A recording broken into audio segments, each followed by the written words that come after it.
오늘부터 주일의 말씀을 나누게 되었습니다. 이 말씀을 전하는 자리의 책임을 가지고 기도로 말씀의 꼴을 준비하도록 하겠습니다. 물론 아이들에게도 늘 말씀을 전해왔고 때때로 기회가 될 때 어른들에게 말씀을 전해왔지만 이 변화 속에 이 무게를 자꾸 생각하게 되고 중요성을 생각할수록 또 부담되는 마음도 많이 있었습니다. 하나님께서 부족한 자의 입술을 통해서 살아있는 하나님의 말씀을 풍성하게 전해주시기를 기도하는 한 주였습니다. 가치롭고 귀한 시간이잖아요. 우리 성도님들이 한 주에 한 번 말씀 앞에 예배할 수 있는 이 시간에 하나님은 어떠한 은혜를 부족한 자를 통해 끼치실까 두렵고 떨리는 마음으로 준비하게 됩니다. 그런데 그런 부담 속에서도 하나님이 이런 마음을 주시더라고요.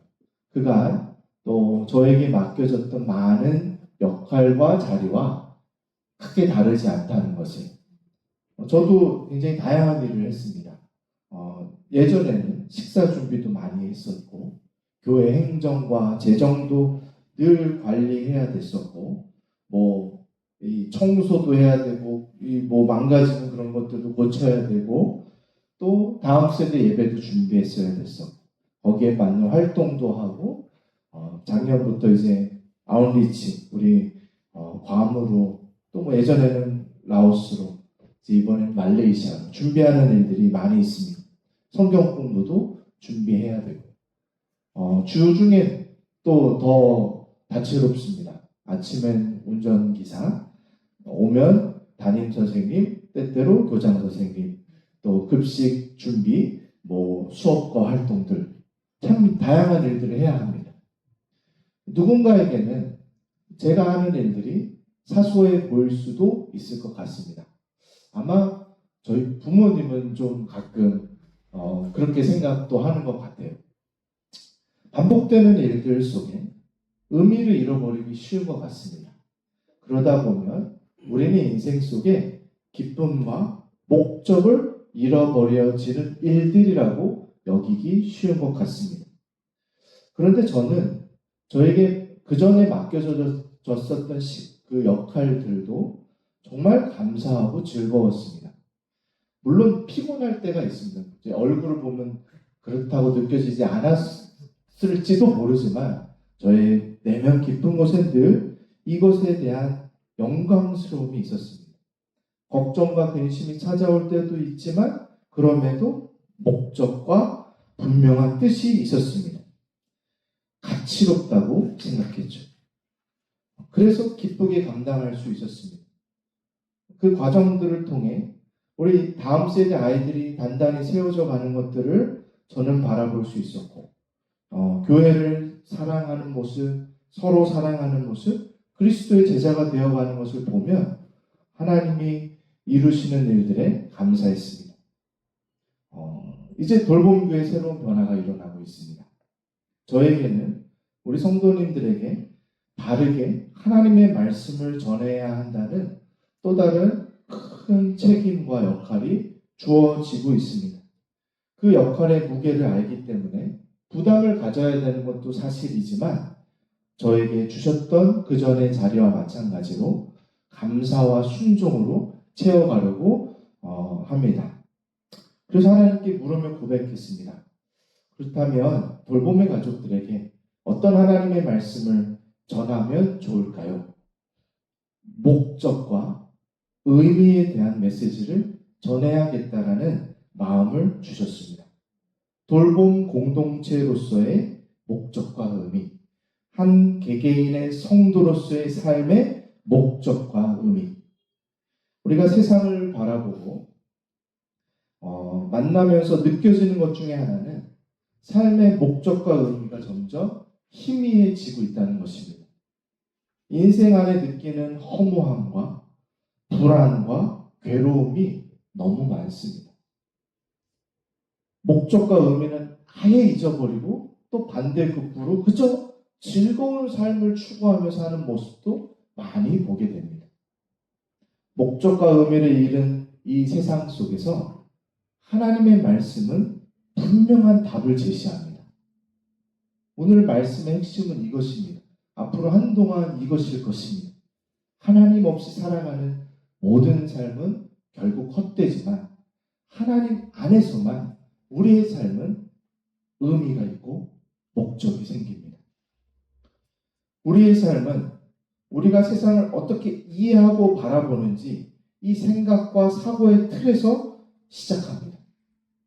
그것을 세계관 또는 가치관이라고 부릅니다. 이 세상은 어디서부터 왔지? 나는 어디에서부터 시작되었지? 내 삶은 무슨 의미가 있지?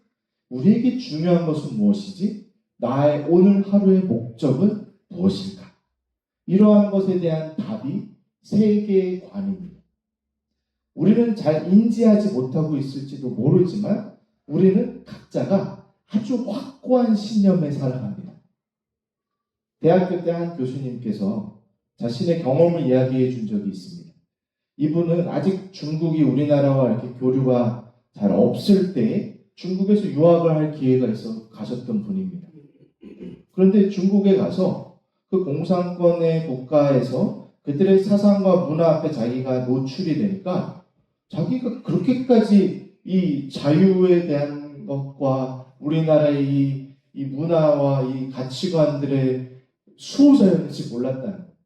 갑자기 막 그것을 대변하여 싸우게 되고 막 이러한 일들이 일어났었다고 합니다.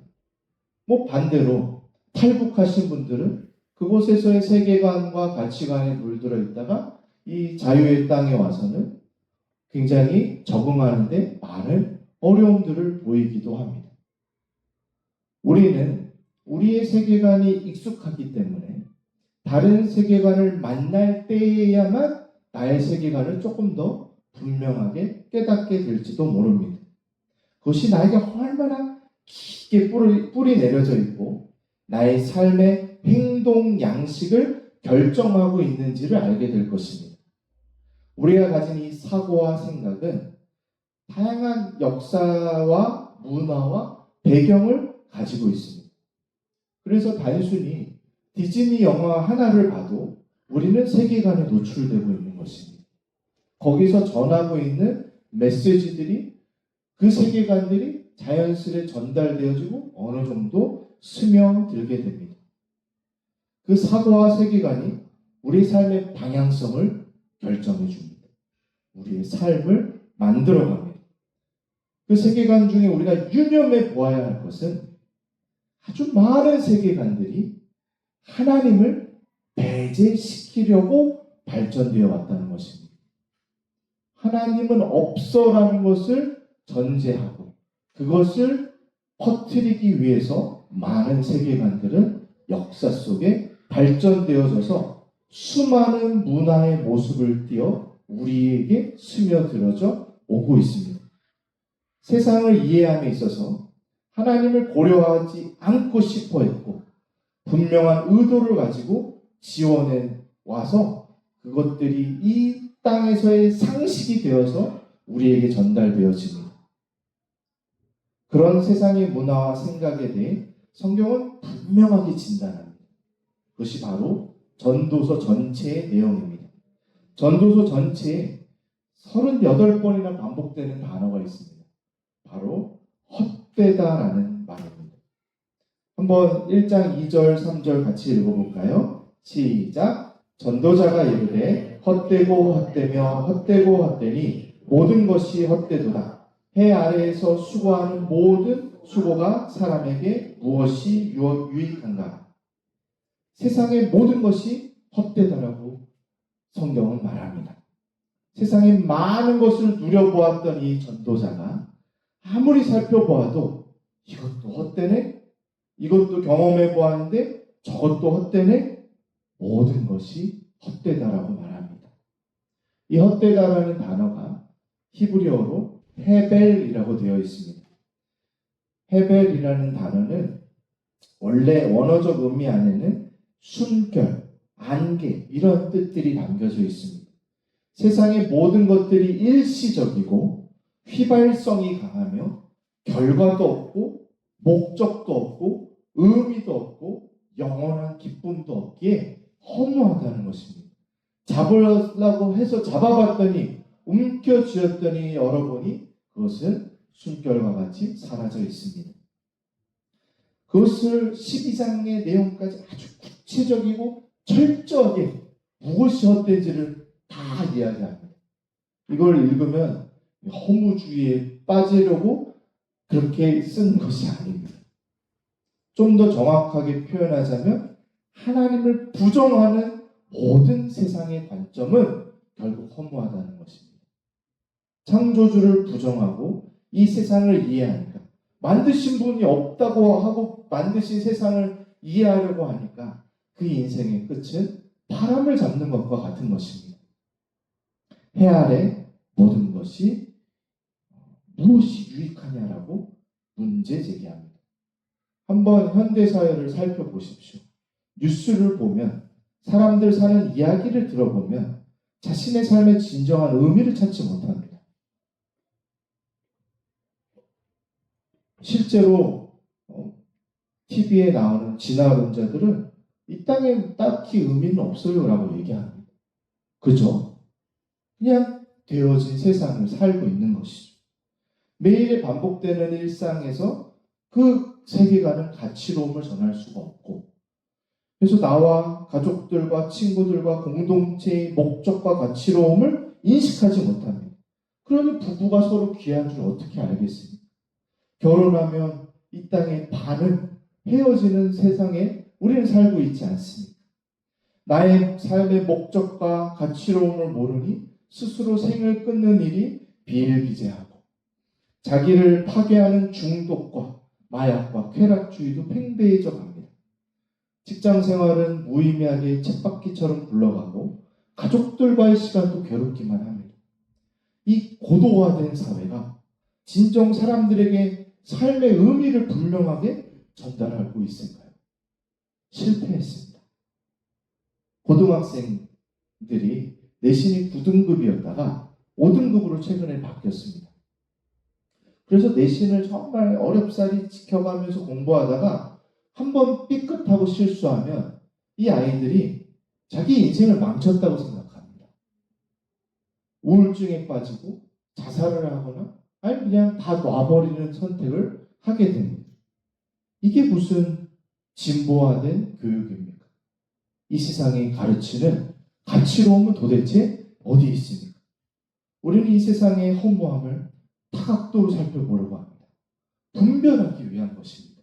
그리고 더욱 분명하게 대비되는 성경적 세계관, 복음적 세계관, 하나님이 가르쳐 주시는 너를 내가 이 목적을 가지고 만들었어. 너의 삶의 의미는 이런 거야. 너의 가치로움은 나에게서부터 와. 라고 하는 것을 배우고 싶습니다. 이것은 세계관의 전쟁입니다.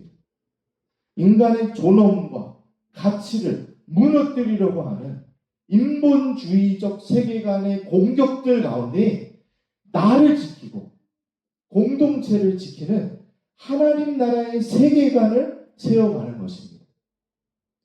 우리는 내가 상식이라고 생각하는 모든 기준들이 어디서부터 왔는지 잘 헤아려 보아야 합니다. 우리 다 그런 말 하거든. 이건 아니지. 이건 이래야 해. 우리가 가지는 가치 기준이 있습니다. 그런데 그건 도대체 어디서 왔고 어떻게 학습되어져 왔고 어떠한 배경이 있는지 어떤 사회 분위기에 이게 녹아져 들어왔는지를 살펴보아야 합니다. 바람을 잡는 것 같이 허무한 세계관이 아닌지 점검해 보아야 합니다. 제가 아이들과 읽었던 책 중에 어릴 적에 읽었었던 책 중에 꽃들에게 희망을이라는 책을 보면 이 수많은 애벌레들이 무엇인가를 향해 경쟁하며 높이 올라갑니다. 서로를 짓밟고 탑을 쌓아 올라갑니다. 근데 그 끝에 뭐가 있는지 몰라요. 여기 그림에 가려져 있잖아요. 뭐가 있는지 모르는데 다 가니까 뭐가 있겠거니 하면서 갑니다. 그래서 거기에서 허무함을 느꼈던 주인공 애벌레는 내려오게 되죠. 이 수많은 애벌레들이 속아버린 세계관을 아주 명확하게 그림으로 그려내고 있습니다. 고린도후서 10장 5절에 보면 이렇게 되어 있습니다. 하나님을 아는 것을 대적하여 높아진 것을 다 무너뜨리고 모든 생각을 사로잡아 그리스도에게 복종하게 하니. 다 높아진 것들을 무너뜨릴 것이라고 성경은 가르칩니다. 성경을 읽으며 우리는 이 거짓 세계관의 탑에서 내려와야 합니다. 바른 길, 창조의 목적에 합당하게 살아가야 합니다.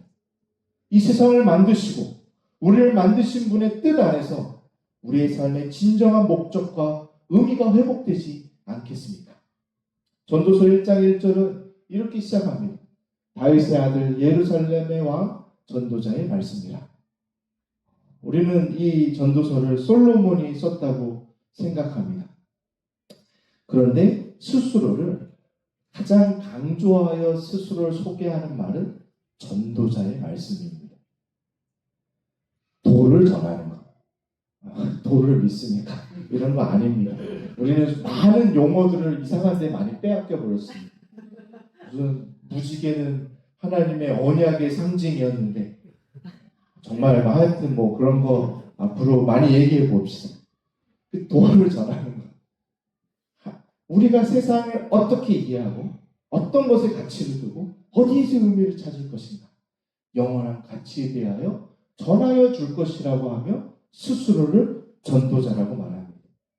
전도서를 통해 돌봄의 가족들에게 복음이 더 깊이 배워지고 사라지게 되기를 기도합니다.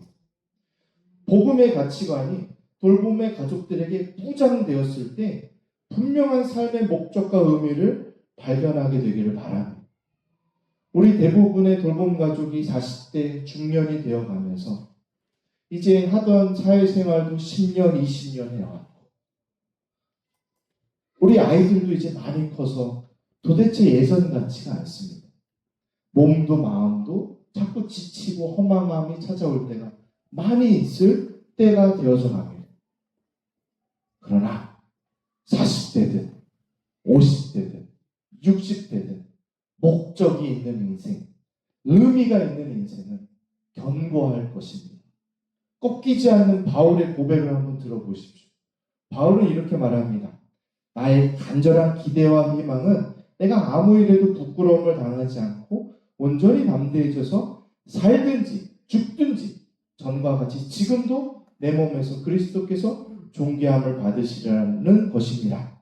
나에게는 사는 것이 그리스도이시니 죽는 것도 유익합니다. 아까 전도서에서 물었잖아요. 무엇이 유익하냐? 바울은 자기가 사는 것도 심지어 죽는 것도 유익하다라고 자기의 삶에 대한 분명한 의미와 목적을 고백하고 있습니다. 그래서 바울은 자신의 삶뿐만 아니라 성도들에게 이렇게 말할 수 있었습니다.